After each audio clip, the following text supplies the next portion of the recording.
নতুন করে ঘূর্ণিঝড়ের আশঙ্কা দেখা দিয়েছে। দীপাবলির আগে নিম্নচাপে বাংলা ভাসতে পারে বলে আবহাওয়াবিদরা আশঙ্কা করছেন। মৌসুম ভবনের তরফে জানানো হয়েছে, বঙ্গোপসাগরে শেষে এই ঘূর্ণিঝড় তৈরির লক্ষণ স্পষ্ট। আগামী সপ্তাহের মধ্যে ঘূর্ণিঝড়টি তৈরি হতে পারে। কাতার ঘূর্ণিঝড়টির নাম দিয়েছে ডানা।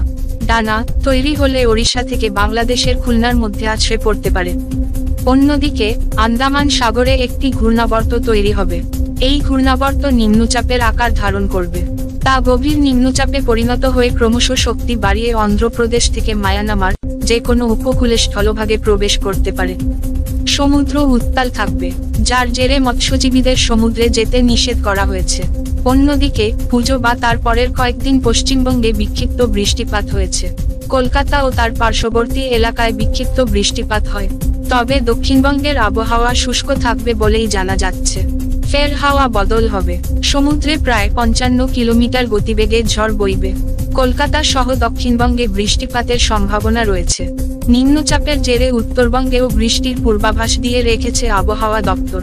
প্রসঙ্গত গত মে মাসে সাগরে আছড়ে পড়েছিল ঘূর্ণিঝড় রেমাল। 130 কিলোমিটার বেগে এই ঝড় আছড়ে পড়ে।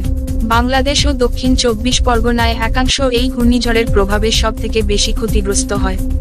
রেমালের প্রভাবে কলকাতা ও শহরতলি এলাকায় অতিভারী বর্ষণ হয়েছিল।